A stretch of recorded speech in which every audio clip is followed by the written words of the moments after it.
Vamos aprofundar um pouquinho mais, então, a nossa fé, conhecer e viver os ensinamentos da igreja, que ajuda a gente a crescer na nossa caminhada cristã. Então, a gente vai continuar nosso aprendizado e viver mais próximos de Cristo nesse caminho. Está começando agora, então, o nosso quadro Fé e Vida.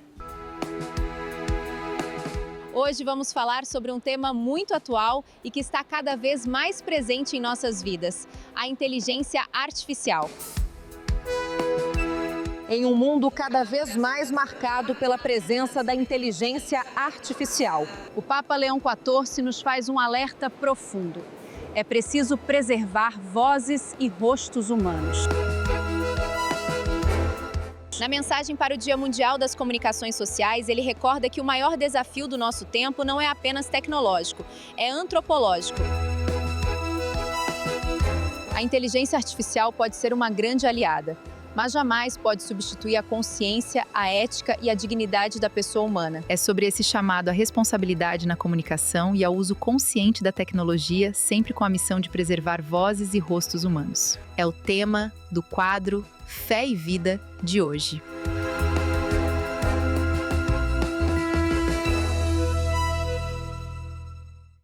Pois é, gente, e a turma aqui é criativa, tá vendo só? Foi tudo feito com inteligência artificial, isso aí. Olha só, vamos conversar um pouco sobre isso e quem vai ajudar a nossa reflexão, eu tenho grande alegria de receber esse convidado especial aqui, que é uma referência de comunicação, é o nosso querido Marcos Túlios. Vocês lembram dele do programa Igreja Sinodal?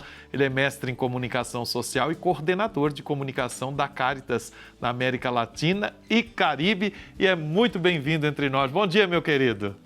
Irmão Alan, que alegria, muito bom dia para você, para a Letícia e para todos que estão aqui no Família dos Devotos. Uma alegria para mim poder participar também do programa hoje. Coisa boa, viu, Marcos Túlio? A sua comunicação já traz essa alegria, essa bênção e vai chegando no coração da nossa Família dos Devotos com esse assunto tão importante que é tema do Dia Mundial das Comunicações Sociais deste ano, que o nosso Papa Leão XIV tem ficado assim com muita atenção também em torno a isso.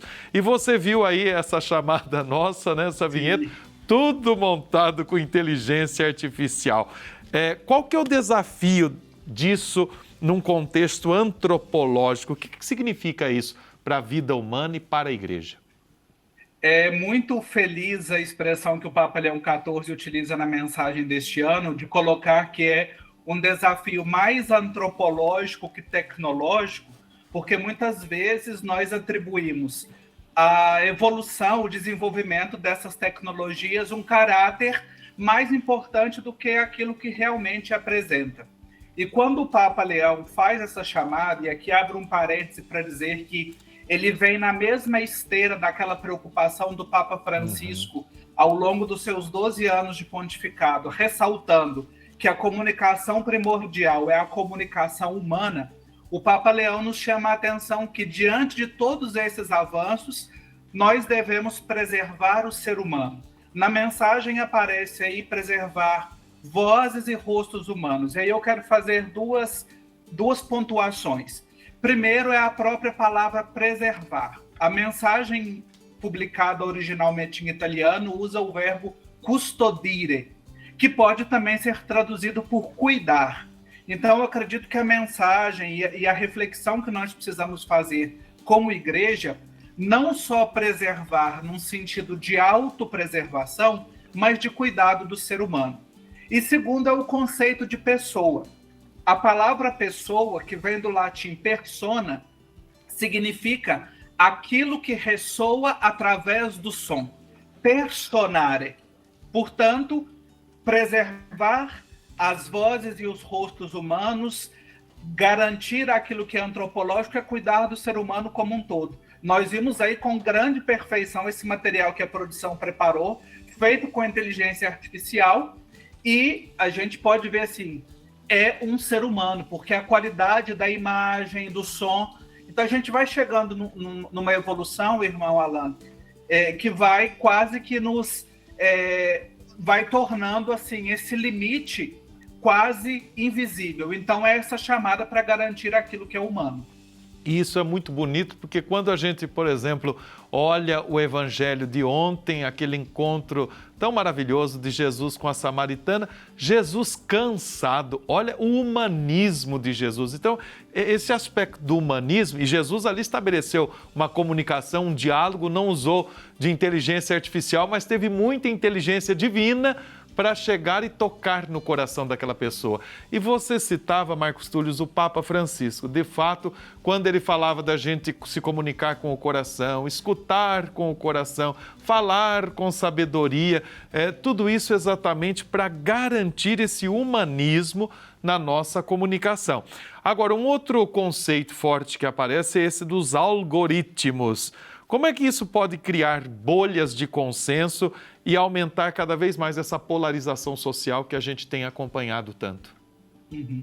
A função dos algoritmos na comunicação digital, nas redes sociais, é de fazer nos aproximar daquilo que a gente tem mais afinidade, daquilo que a gente gosta.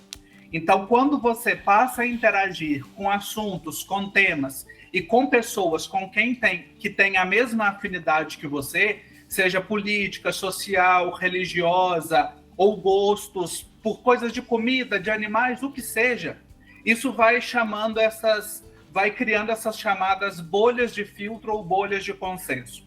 O que acontece quando nós estamos muito inseridos nessas bolhas é que a gente passa a ficar intolerante àquilo que é diferente, porque nós vamos escutar e ver apenas conteúdos que vão confirmando aquilo que a gente acredita.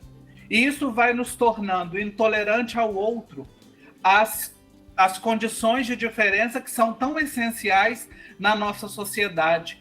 Pensar diferente é normal, é justo, é necessário. Ter pessoas que tenham visões distintas e com as quais nós possamos criar algum caminho de diálogo é extremamente saudável, porque abre o nosso coração para receber o outro. Portanto, quando o Papa menciona essa questão, e aí novamente é importante a gente pensar que não é só uma questão tecnológica, algorítmica, mas também é uma questão relacional. Porque quando nós vamos ficando com a nossa visão tão fechada em determinadas coisas, a gente não passa a acolher o outro como um grande dom de Deus na nossa vida. Então é um risco muito grande quando a gente passa a consumir demasiadamente conteúdos por redes sociais, e que são moldados por essa experiência algorítmica. Nenhuma plataforma é neutra, ela vai estar sempre direcionada, guiada por interesses daquilo que a produziu. Então a gente vai entrando nesta engrenagem e que vai nos tornando também resistentes à presença do outro e ao nosso crescimento pessoal, crescer com a visão do diferente. Então, pensar nessas bolhas de consenso é que tudo aquilo que a gente recebe vai confirmando as coisas que a gente acredita e isso vai desqualificando o outro. A gente passa a ter dificuldade de aceitar outras opções, outras visões e vai também deturpando a nossa visão daquilo que é verdadeiro, daquilo que é falso. Então, é uma chamada muito importante que o Papa Leão coloca nessa mensagem para nós. E nós estamos falando exatamente isso, né? Dessa preservação de rostos, de vozes humanas. E você diz de um assunto tão importante, porque isso já mostra a comunicação entre nós, esse aspecto do interrelacional, como é que nós entendemos o outro, como é que a gente pensa e respeita. O outro é só diferente de mim. Então não precisa ter tanta polarização, tanta confusão, ou achar que todo mundo tem que estar nessa mesma bolha, nessa mesma caixinha que nós estamos, não é? E certamente o padrão de avaliação sempre tem que ser a partir do Evangelho, que cuidou de tudo aquilo que é humano, que cuidou de tudo aquilo que é da vida, não é, Marcos Túlio? Agora eu queria que você comentasse, meu querido, e fizesse até um despertar assim para as pessoas, que elas não tivessem assim uma postura tão ingênua ou acrítica diante da inteligência artificial. O Papa Leão esses dias disse até para os padres, não é para preparar homilia lá na inteligência artificial, não é? Então, que de chamada que você deixaria para todos nós, para a família dos devotos que nos acompanha nesse momento? Acho que a primeira, irmão Alan, é de dizer o seguinte: duvidar de tudo que a gente recebe por esses meios e que vai se replicando com uma velocidade muito grande. Isso faz parte dessa lógica de comunicação digital, que é a velocidade e o excesso de informação. Portanto, se recebeu algum vídeo, por mais que ele possa ser bonito, que possa ter uma mensagem até que toque o seu coração, mas antes de compartilhar isso, pare um pouquinho, respire, reflita. Será que isso tem alguma mensagem de fundo? Foi criado, foi pensado para deturpar o ser humano? Tem algo que está por trás dessa difusão massiva desse conteúdo? Então é parar realmente para refletir. A gente desconfiar de tudo o que a gente recebe, que se produz com muita facilidade, por mais que possa ser aí talvez bonito, eloquente, que nos cativa, pode ter um fundo também de alguma ideologia, algo que está por trás e que está querendo agredir talvez o ser humano. Porque nós, nesse ritmo tão veloz que a gente vai criando, de ter que responder tão rápido, as mensagens que a gente recebe, a gente hoje já coloca a velocidade de 1,5, 2, isso vale para vídeos, vale para tudo, a gente está querendo acelerar o tempo. Então, preservar os rostos e vozes humanos e pensar nessa dinâmica dentro deste grande arcabouço da comunicação digital e da inteligência artificial é recuperar aquela nossa capacidade de discernimento, de avaliar, de ver, será que essa mensagem é verdadeira? Será que ela vai agregar algo para a vida do outro? Então, acho que é a gente pensar um pouquinho, respirar e olhar diante de tantas notícias falsas que vão sendo criadas e circulando nesse ambiente digital, a gente não compartilhar tudo que a gente faz imediatamente. É preciso parar, refletir e discernir. Primeiro, se é verdadeiro. Segundo, se vale a pena compartilhar. Eu acho que são as duas dicas fundamentais para quem está nos acompanhando. Isso é muito prático, isso é muito real, isso é muito importante, porque nessa velocidade, como você diz muito bem, a gente vai passando e vai, não sei se é, se não é, calma lá, não é? Queremos agradecer você, viu, Marcos Túlio, por essa comunicação tão sinodal e que faz a gente caminhar juntos, preservando rostos, imagens, pessoas, as vozes humanas e garantindo a participação de todos. Muito obrigado, viu? Uma alegria, irmão Alain. Obrigado pela oportunidade. Um abraço para todos e todas. O nosso abraço da família dos devotos. Você é sempre bem-vindo aqui na TV Aparecida, na nossa rede de comunicação. É um privilégio, uma alegria ter você aqui conosco, trazendo com tanta clareza essas explicações e falando de tudo aquilo que envolve as pessoas, não é isso, Letícia? A comunicação, antes de todos os meios, cada pessoa já é comunicação, não é? Com certeza, a gente continua falando sobre isso. Obrigado, Marco Túlio, né? Muito bom esse panorama que ele deu para a gente, porque o poder da inteligência artificial traz para nossas vidas, o poder é imenso, né? Impacta não somente a nós, mas principalmente também crianças e jovens. O Marcos Túlio falava, né, desse discernir, mas muitas vezes e as crianças e os jovens que às vezes não têm esse poder de perceber que aquilo que eles receberam é falso, de repente, assim, não é bem daquele jeito, como que eles podem, de repente, também, e como que nós, família, né, pais, educadores, podemos ajudar, então, a falar, a discernir um pouquinho sobre isso. Então, a gente vai conversar agora aqui com o professor e também jornalista, ex-seminarista, o Luiz Fernando Miguel. Bom dia, seja bem-vindo. Bom dia, Letícia, uma alegria mais uma vez estar aqui na TV Aparecida falando de tudo isso que faz parte da nossa vida também. Exatamente. Queria que você começasse falando pra gente. A gente falou, né, da gente tem que ter o poder de receber alguma coisa no celular, de repente de ver e desconfiar antes de compartilhar, a gente verificar se é verdadeiro. Como é que a gente, enquanto pais, né, enquanto educadores, a gente pode ajudar as nossas crianças a perceberem, né, que essa inteligência artificial faz parte do nosso dia a dia, mas a gente tem que saber também trabalhar isso de uma forma mais segura. Exatamente, Letícia. Eu sempre digo assim, quando eu tenho oportunidade de falar com pais ou com os próprios adolescentes e crianças, nós adultos muitas vezes não temos o discernimento de saber o que é certo, o que é errado, o que é verdadeiro, o que é falso, se tratando de conteúdos digitais, de mídias sociais, de vídeos, fotos, áudios que a gente recebe, que dirá as crianças. Então, nosso papel enquanto adultos, enquanto educadores, enquanto responsáveis, é realmente de orientar, estar próximo, né? Inclusive tem um debate muito forte, que é a questão da privacidade, né? Criança, adolescente, jovem não pode ter privacidade, não tem como ter privacidade. Inclusive, muitas das coisas ruins que a gente vê que acontece por aí são porque há uma negligência no fato do acompanhamento do menor no uso das redes sociais, né? Aí vem um problema que ele é até um pouco mais grave que a inteligência artificial no seu uso negativo em si, que é o uso excessivo de telas, o uso excessivo da internet por esses menores que sem acompanhamento, obviamente, vão entrar em comunidades, vão interagir com pessoas que não conhecem e com certeza irão encontrar problemas, porque não tem o discernimento necessário. Como eu disse, se nós adultos muitas vezes não temos esse discernimento ou não sabemos utilizar desse discernimento para o uso correto, as crianças e adolescentes muito menos. E o uso até dessas inteligências artificiais, às vezes na escola, né? A criança é um pouco maior, já é quase um jovem, para fazer um trabalho. Isso também dificulta a capacidade das crianças, também desses jovens, de pensar? Dificulta. Inclusive, tem pesquisas muito sérias sobre isso, sobre a diminuição da capacidade cognitiva e de pensamento crítico desses adolescentes, dessas crianças, das novas gerações. Por quê? Nós precisamos de uma informação, hoje nós temos essa informação esmiuçada.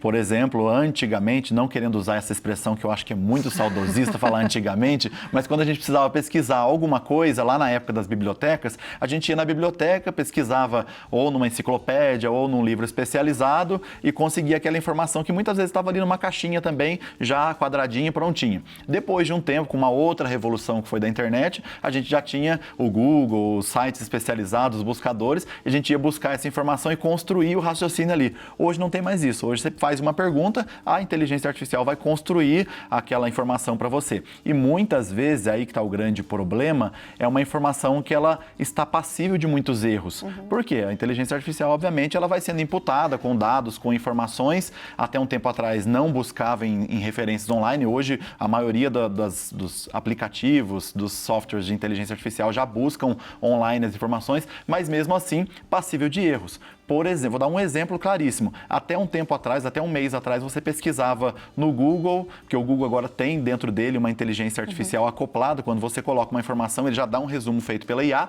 Você pesquisava sobre o Papa Francisco, sobre a morte do Papa Francisco, por exemplo. Ele falava que era uma informação falsa, que o Papa Francisco não tinha morrido, isso até um mês atrás. Agora, depois de ter viralizado essa questão desse erro informacional, porque é uma questão de alcance mundial, aí foram corrigir a informação. Então, para a gente ver que é uma coisa que é nova para nós todos, para a humanidade toda. Inclusive, até os grandes investidores, as grandes pessoas que trabalham com isso, decidiram ir um pouquinho mais devagar. Há um ano e meio atrás, foi pedido isso para um pouco mais devagar, porque estava acontecendo uma corrida desenfreada, quase que uma guerra fria. A gente sabe, no período histórico da humanidade, teve a Guerra Fria, que foi por questão de tecnologia, satélites e tudo mais. Estava acontecendo quase que uma guerra fria pelo avanço de inteligência artificial. Então, os próprios líderes que são aí das grandes big techs, das grandes empresas que são ligadas nesse tema, decidiram ir um pouquinho mais devagar. Por quê? É um universo ainda desconhecido. É um universo que a gente tem muito o que descobrir ainda, muito o que conhecer e, obviamente, vai nos ajudar muito, já tem ajudado muito na área da saúde, na própria área da educação. O que não podemos é substituir, como o Marco disse anteriormente, o Papa Leão reafirmou, não podemos substituir as vozes e os rostos humanos. Ou seja, que são realmente essas questões que nos dão aquilo que é mais próprio nosso enquanto ser humano, né? É por isso que eu tenho a esperança que o professor continuará sendo essa pessoa de referência, o professor continuará sendo aquele no qual as pessoas vão buscar, porque vai ajudar os jovens, as crianças, adolescentes especialmente, a encontrarem o que é verdadeiro, o que é bom no meio de tanta informação que é solta por aí. E às vezes até os professores precisam tomar cuidado com a inteligência artificial, porque a gente sabe que muito professor também acaba passando... eu tenho exemplo em casa do meu filho, que passou uma palavra cruzada que não dava certo, os pais discutindo, não sei o que, foi falar com a escola e o professor, realmente, não sei o que. Por quê? Jogou ali na inteligência artificial e faltava alguma coisa. Apurou, né? E não apurou, não é? Tem que verificar, tem que ver se está tudo correto. Não são só os jovens, né? Realmente, os professores vão ter que ter esse cuidado, porque são ferramentas, como eu disse, estão ao nosso dispor. Por exemplo, quando eu preciso construir ferramentas de linha do tempo, organograma, ferramentas com as informações que eu já tenho em mãos, fica espetacular. Agora, se você pede para ela construir do zero, vai ter erro. Então, temos que sempre apurar as informações que recebemos. Não podemos... Tem que ter um bom repertório para poder pedir, né? Exatamente, é o como pedir, né? Dependendo de como você pedir, você vai ter uma informação boa ou ruim, dependendo do como você pedir, justamente. É um pouco isso também do que falando, até dessa mensagem do Papa, né? Falando que a inteligência artificial é mais antropológica teológica até do que tecnológica, né? O que isso significa, a gente traduzindo também para essas gerações novas? Olha, é muito bonito a gente pensar que o Papa Leão XIV, ele escolhe esse nome e justamente é importante a gente ressaltar isso, né? Ele escolhe esse nome por uma nova revolução e ele deixa isso muito claro, porque o Papa Leão XIII, o que usou esse nome anteriormente, escolheu esse nome por conta da revolução do mundo do trabalho, a revolução industrial. No entanto, a sua primeira encíclica, que abre a doutrina social da Igreja Rerum Novarum,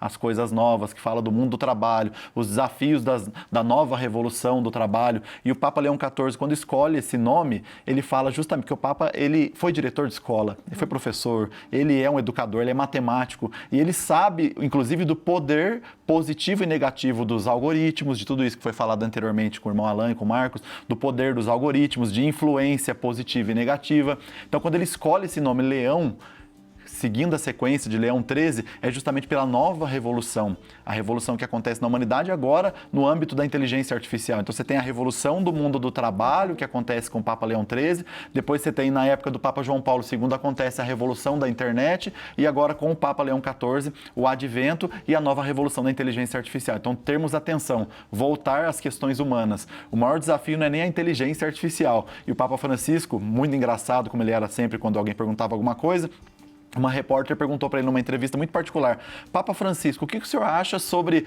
a inteligência artificial? Quais as preocupações que o senhor tem sobre a inteligência artificial? E o Papa, de uma maneira muito engraçada, respondeu para ela: o que me preocupa não é a inteligência artificial, mas sim a falta da inteligência humana, que é o que vai realmente trazer questões negativas para o uso da inteligência artificial. Cada vez mais as relações humanas aí são tão importantes, né, que a gente fala tanto. Professor Luiz Fernando Miguel, muito obrigada pela participação aqui com a gente na Família dos Devotos. Daria para a gente ficar mais um tempo conversando ainda sobre esse assunto que é bem extenso. Seja sempre bem-vindo. Muito obrigado, Letícia. Eu agradeço, e o apelo que a gente sempre deixa para as famílias é: cuidem das suas relações com os filhos. Não adianta a gente querer terceirizar para a escola uma coisa que começa em casa, que é esse cuidado e esse acompanhamento do que os filhos estão vendo na internet. Hoje, inclusive, na escola, a filha nem usa celular mais, porque é proibido pela lei, inclusive. Eles não levam celular para a escola mais, a não ser quando tem finalidade pedagógica. Então, cuidem do que os filhos de vocês estão acessando na internet. Cuidem as comunidades que eles estão se engajando. Cuidem com quem eles estão conversando, principalmente. E eduquem, façam parcerias. Com seus filhos, conversem, o maior papel da família é de acompanhamento, de conversar, de saber o que os filhos estão fazendo. Então, continuem fazendo isso e ajudem as escolas. Com certeza. Obrigada, viu, pela participação. Tá aí dado o recado.